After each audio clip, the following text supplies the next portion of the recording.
anda terfikir setiap tawa dan bicara bersama dengan ibu tercinta terselit 1000 perasaan yang tak pernah diluahkannya? Sebelum kata menyusul bicara, izinkan saya memperkenalkan diri terlebih dahulu. Nama diberi Izzati binti Ibni Siddiq, berumur 16 tahun dan merupakan anak didikan di Sekolah Menengah Kebangsaan Seremban 2. Kod sekolah ialah NEA 4109. Pada hari ini, saya ingin membawa anda meneroka satu buku hasil nukilan Benya Ibrahim yang berjudul Kurnia. Buku ini merupakan terbitan Masrid Sendirian Berhad pada tahun 2019. Buku setebal 197 halaman ini bukan sahaja buku motivasi, tetapi ia merupakan himpunan yang diisi dengan kata-kata, pesanan dan suara hati seorang ibu.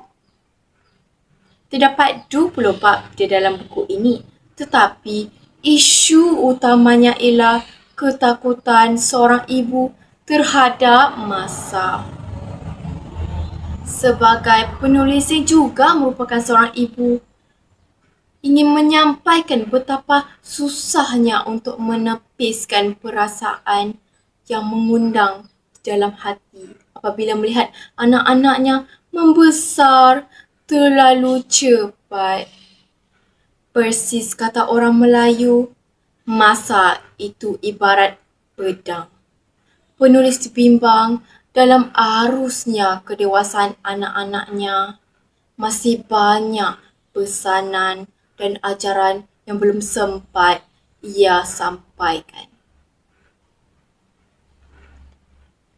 Sebab itulah buku ini diwujudkan untuk menjadi suara hati kepada seluruh jutaan ibu-ibu di luar sana.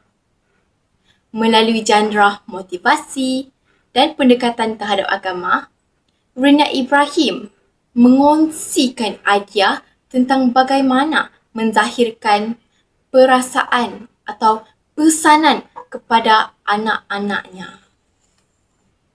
Kita sering kali mendengar satu peribahasa ini, iaitu anak ibarat kain putih, ibu bapalah mencorakkannya.